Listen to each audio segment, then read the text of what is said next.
mēs esam Narečenski Baņi. Tā saucā šī vieta.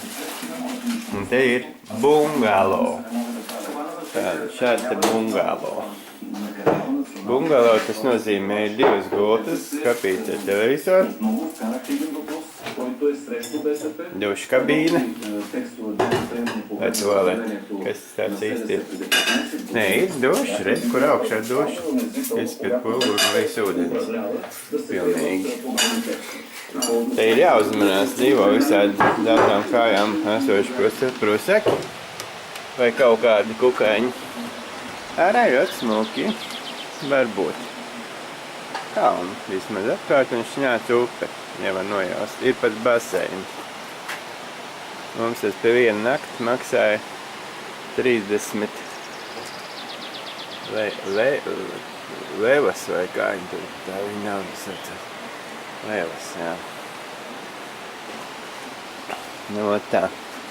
Tāda ir aizsliekni.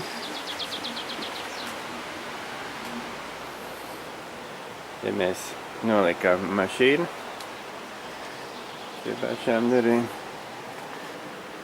Nu, kaut kā tā tas viss izskatās.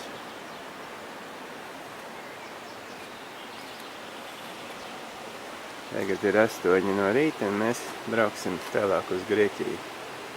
Nākošais kempings jau mums ir pie Egejas jūras. Marmara. Nu, tā. Televizors, kurš visu laiku stāst par vakardienas plūdiem, kuriem mēs izbraucām plūdu zonā. Nu, Varnā ne, bet lika Tornavā, mēs izbraucām cauri un pēc tam rādīja, kā tur plūdi satapuši. Es tā esmu. Jā, rekur. Pilnīgi tā. Ar saviem spilventiņiem. Jā, bija pilventiņi saturs uzveic uz sevi. Jā, labi, ejam kravāties.